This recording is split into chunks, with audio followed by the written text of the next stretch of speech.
gun, posted by Bloody Spaghetti. Every morning I wake up feeling like a truck has been running all over me, a sensation one cannot put into words.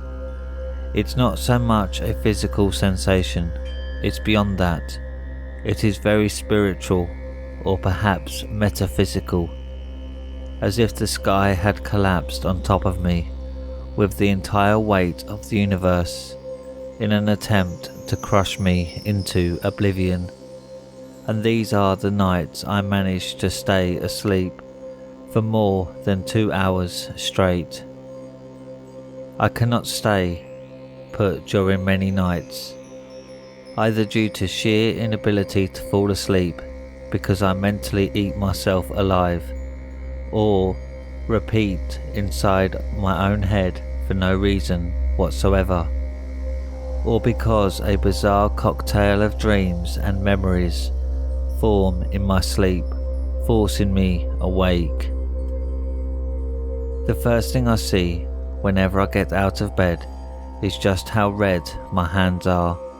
They are always, and for all eternity, coated in a shade of red.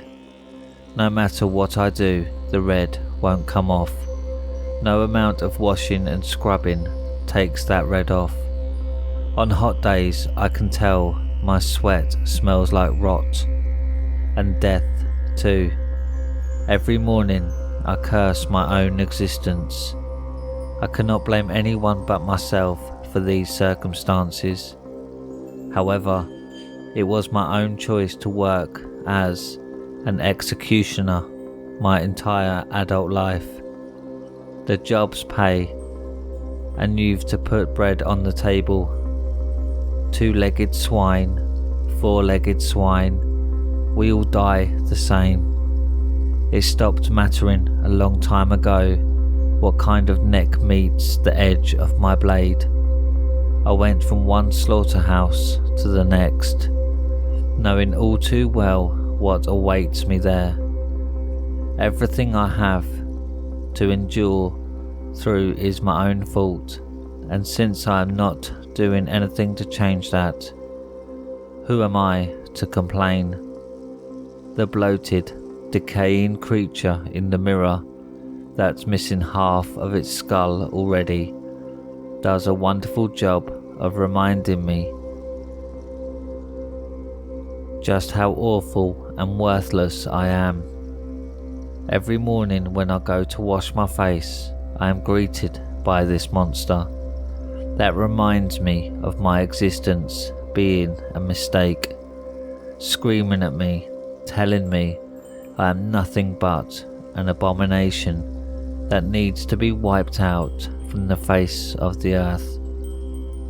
Every day I agree with the vile creature in the mirror and end up storming back to the cabinet in my bedroom, out of which I pull out my gun and shove it in my mouth as I drop onto my knees and contemplate actually pulling the trigger. The intoxicating stench of perdition burns my nostrils as I tighten my teeth around the barrel, hands shaking and mind storming inside of my skull. Usually the animal mind prevails in the name of self-preservation, and I forego the plan to put the world out of the misery of my being. I carry on with my days without passion or drive, on a mere autopilot, attempting my best to keep the gates of madness shut. But everyone knows I am not right in the head. They won't say anything, but I can see it in their eyes, the hatred and disgust burning bright in the eyes of so-called friends and colleagues who are only around to make a profit out of my presence. The sheer disappointment cut through the souls of my parents. Even my wife sometimes drops the mask of love she dons for me. I know by now that she is with me only out of pity. I am a monster, and there is no way someone could ever love me. Not too long ago, the creature in the mirror actually won. It had gotten its wish. It made me drink again. I became completely powerless on a stormy night, all alone, tormented by my own self-deprecating thoughts. The whispering and the shouting of the beast had finally gotten to me. I was done for. I couldn't endure the constant nagging and clawing at the mental walls any further. Storming into my bedroom, I found myself shivering in fear when a thunderbolt clapped overhead. The screaming had gotten louder and wilder, almost animalistic, roaring and screeching. I scrambled for my gun and hastily shoved it in my mouth again. Removing the lid and turning off the safety, the intoxicating stench of the sweet poison filled my nostrils, burning them pleasantly. I pulled the trigger, and bang! The hot poison flowed freely down my throat. It wasn't enough. I drank more. It wasn't nearly enough. The voices were only getting louder, and shot, and another, and another, and another. Once I unloaded the entire magazine into my mouth, and nothing happened. I loaded another one into the gun, and fired more and more poison into my system. Then again and again, after unloading all the ammunition I had in my possession, and the voices seemed to die down. Finally, some peace. My body ached and my vision started clouding. Everything spun so quickly it became dull and blurry. Before long, I was standing face to face with the mirror, with the creature in the mirror that forced me to use the gun again. It was laughing. The whole universe was laughing. Everything was laughing. I was caught up in the middle of a singularity of mockery and sadistic laughter. Every last particle in existence and quantum possibility was mocking my pitiful being. The poisonous lead inside of me caught fire. My anger at the thing in the mirror fueled the murderous flames inside my stomach. Barely able to keep myself upright, I charged at the mirror as the floor and the ceiling traded places. Left and right spinned in reverse, while everything else seemed to stand still. Even time seemed to slow down, as I was on a stellar collision path with the creature that ridiculed me and tortured me for so long. Once I finally collided with myself, everything stopped and turned black for a millisecond before a cacophony of impossibly alien colours exploded in all directions, filling the void in which once was time, space, but now world. The void, antimatter, the alien rainbow burned brightly for what seemed like a moment, frozen in all eternity, blinding, deafening and paralysing me, before the universe once more returned to its state of unbirth, in the cold void of nothingness. Eventually, I regained my senses at the ER. I had alcohol poisoning that had nearly killed me. I've drunk a cabinet full of alcohol my wife and I were collecting for years in one very short sitting. I riddled myself with a rain of bullets and yet missed every vital organ. My wife found me lying on the floor in a pool of my own blood and shattered glass.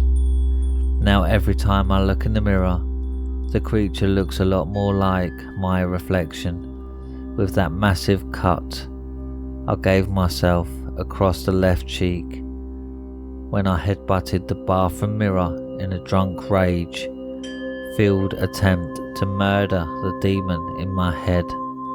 Unfortunately, it's immortal and will live as long as I do.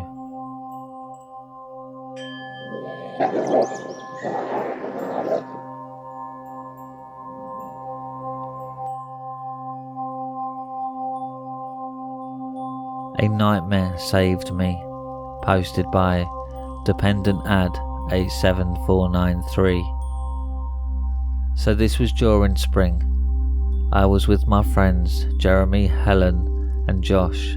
We were pretty chill, loved to chat on Reddit, so we had an idea of going camping. So we got everything ready for the trip. I was the one driving, Jeremy was listening to music. I blushed as I looked at him. Helen was playing Luigi's Mansion, Dark Moon, and Josh was watching YouTube videos. Connor, Jeremy said to me, "Yeah? Can I tell you something when we get to our campsite?" "Sure." He blushed after I said sure. We got there around 2 p.m. It was just how I pictured it, a woodsy area with green leaves. "Everyone, we're here," I yelled. Everyone got out of the truck and started to set up camp. "So what are you going to tell me, Jeremy?" I said. "So, I've been meaning to tell you this 2 weeks ago, but Connor, I like you more than friends. I want to be your special one." I smiled and gave him a kiss. I wanted to say the same thing. After I said that, I could have sworn I heard some sort of nightmare, threadbare laugh, but I thought it was my mind playing tricks on me.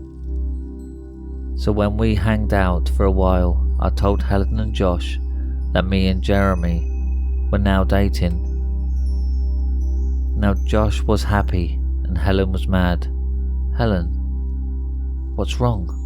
I said. "Nothing," said Helen in an angry voice. So a few hours later, me and Jeremy wanted to go for a walk. "So what's up with Helen then?" said Jeremy. "Maybe she's just being homophobic."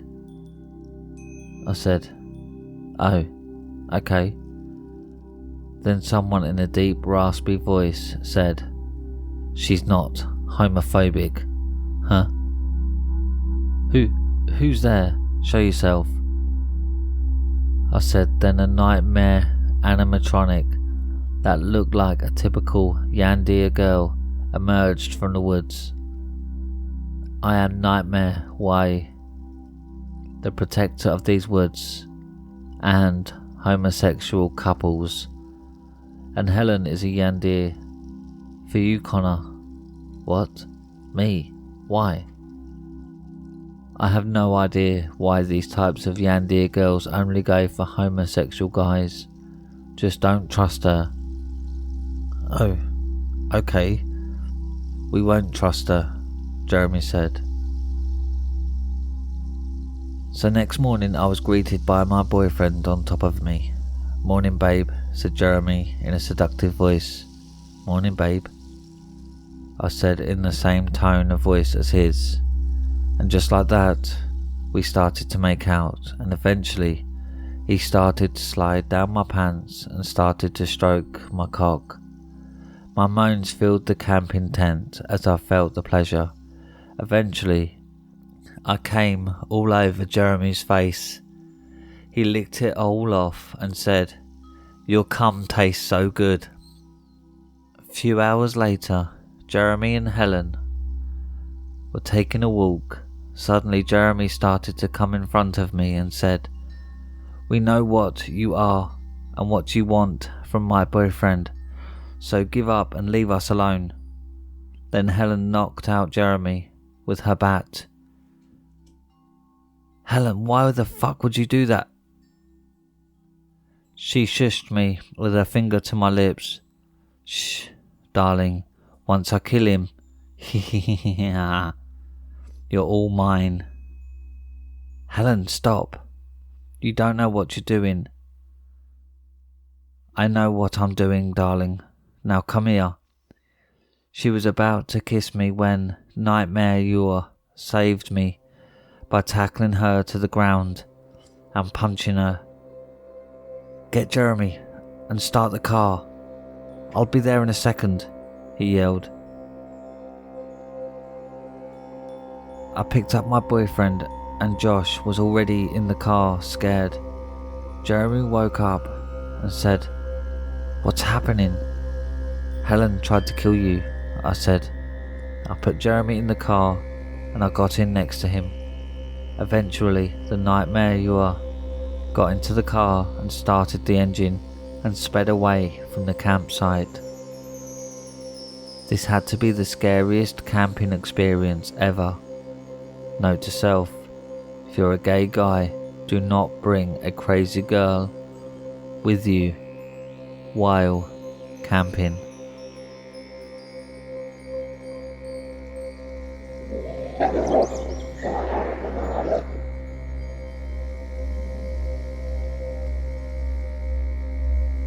And that's it for tonight, my little hellhounds. Thanks for listening. If you have any scary stories you want narrated on the channel, then submit them to Reddit r/homeofscares and follow me on Twitter at homeofscares. Don't forget to subscribe and click the like button and turn on the bell icon so you get notified every time I upload.